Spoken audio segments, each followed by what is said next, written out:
بسم اللہ الرحمن الرحیم اللہم صل علی سیدنا محمد وعلی آل سیدنا محمد وبارک وسلم۔ عزیز ساتھیو السلام علیکم۔ سیرت انفو میں آج ہم آپ کو ختم نبوت کے پہلے مجاہد کا واقعہ سنائیں گے جنہیں آگ میں ڈالا گیا۔ حضرت ابو مسلم خولانی رضی اللہ تعالی عنہ، جن کا اسم گرامی عبداللہ بن صوب ہے، اور یہ امت محمدیہ صلی اللہ علیہ وآلہ وسلم کے وہ جلیل القدر بزرگ ہیں جن کے لیے اللہ تعالیٰ نے آگ کو بے اثر فرما دیا، جیسے حضرت ابراہیم رضی اللہ تعالی عنہ کے لیے آتش نمرود کو گلزار بنا دیا تھا۔ یہ یمن میں پیدا ہوئے تھے اور سرکار دو عالم صلی اللہ علیہ وآلہ وسلم کے عہد مبارک میں اسلام لا چکے تھے، لیکن سرور دو عالم کی خدمت میں حاضری کا موقع نہیں ملا تھا۔ آن حضرت صلی اللہ علیہ وآلہ وسلم کی حیات طیبہ کے آخری دور میں یمن میں نبوت کا جھوٹا دعوے دار اسود عنسی پیدا ہوا، جو لوگوں کو اپنی جھوٹی نبوت پر ایمان لانے کے لیے مجبور کیا کرتا تھا۔ اس ظالم نے حضرت ابو مسلم خولانی رضی اللہ تعالی عنہ کو پیغام بھیج کر اپنے پاس بلایا اور اپنی نبوت پر ایمان لانے کی دعوت دی۔ حضرت ابو مسلم رضی اللہ تعالی عنہ نے انکار کیا۔ اس نے پوچھا، کیا تم حضرت محمد صلی اللہ علیہ وآلہ وسلم کی رسالت پر ایمان رکھتے ہو؟ حضرت ابو مسلم رضی اللہ تعالی عنہ نے فرمایا، ہاں۔ اس پر اسود عنسی نے ایک خوفناک آگ دہکائی اور حضرت ابو مسلم رضی اللہ تعالی عنہ کو اس آگ میں ڈال دیا، لیکن اللہ تعالی نے ان کے لیے آگ کو گلزار بنا دیا اور وہ اس سے صحیح سلامت نکل آئے۔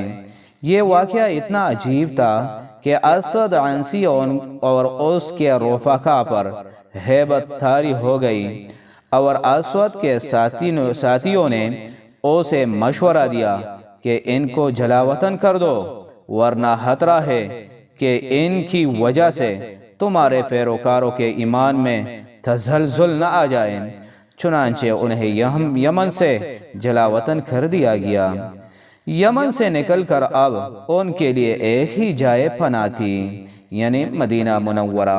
چنانچہ یہ سرکار دو عالم صلی اللہ علیہ وآلہ وسلم کی خدمت میں حاضر ہونے کے لیے چلے، لیکن جب مدینہ منورہ پہنچے تو معلوم ہوا کہ آفتاب رسالت صلی اللہ علیہ وآلہ وسلم روپوش ہو چکا ہے، یعنی آن حضرت صلی اللہ علیہ وآلہ وسلم وصال فرما چکے ہیں، اور حضرت صدیق اکبر رضی اللہ تعالی عنہ آپ کے خلیفہ بن چکے تھے۔ انہوں نے اپنی اونٹنی مسجد نبوی صلی اللہ علیہ وآلہ وسلم کے دروازے کے پاس بٹھائی اور اندر آ کر ایک ستون کے پیچھے نماز پڑھنی شروع کر دی۔ وہاں حضرت عمر رضی اللہ تعالی عنہ موجود تھے۔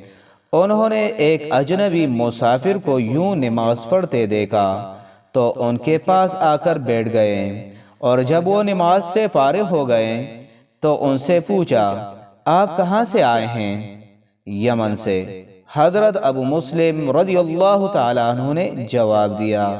حضرت عمر رضی اللہ تعالی عنہ نے فوراً پوچھا، اللہ کے دشمن اسود عنسی نے ہمارے ایک دوست کو آگ میں ڈالا تھا اور آگ نے ان پر کوئی اثر نہیں کیا، بعد میں ان صاحب کے ساتھ اسود نے کیا معاملہ کیا؟ حضرت ابو مسلم رضی اللہ تعالی عنہ نے فرمایا، ہاں، ان کا نام عبداللہ بن صوب ہے۔ اتنی دیر میں حضرت عمر رضی اللہ تعالی عنہ کی فراست اپنا کام کر چکی تھی۔ فرمایا، میں آپ کو قسم دے کر پوچھتا ہوں، کیا آپ ہی وہ صاحب ہے؟ حضرت ابو مسلم خولانی رضی اللہ تعالی عنہ نے جواب دیا، جی ہاں، حضرت عمر رضی اللہ تعالیٰ عنہ نے یہ سن کر فرط مسرت سے ان کی پیشانی کو بھوسا دیا اور انہیں لے کر سیدنا صدیق اکبر رضی اللہ تعالیٰ عنہ کی خدمت میں پہنچے۔ انہیں سیدنا صدیق اکبر رضی اللہ تعالیٰ عنہ اور اپنے درمیان بٹھا کر فرمایا، اللہ تعالیٰ کا شکر ہے کہ اس نے مجھے موت سے پہلے امت محمدیہ صلی اللہ علیہ وآلہ وسلم کے اس شخص کی زیارت کرا دی جس کے ساتھ اللہ تعالیٰ نے ابراہیم خلیل اللہ علیہ السلام جیسا معاملہ فرمایا۔ عزیز ساتھیو، سیرت انفو میں آج کا ہمارا موضوع اختتام کو پہنچا۔ اگلے ویڈیو میں ایک نئے موضوع کے ساتھ پھر حاضر خدمت ہوں گے۔ والسلام۔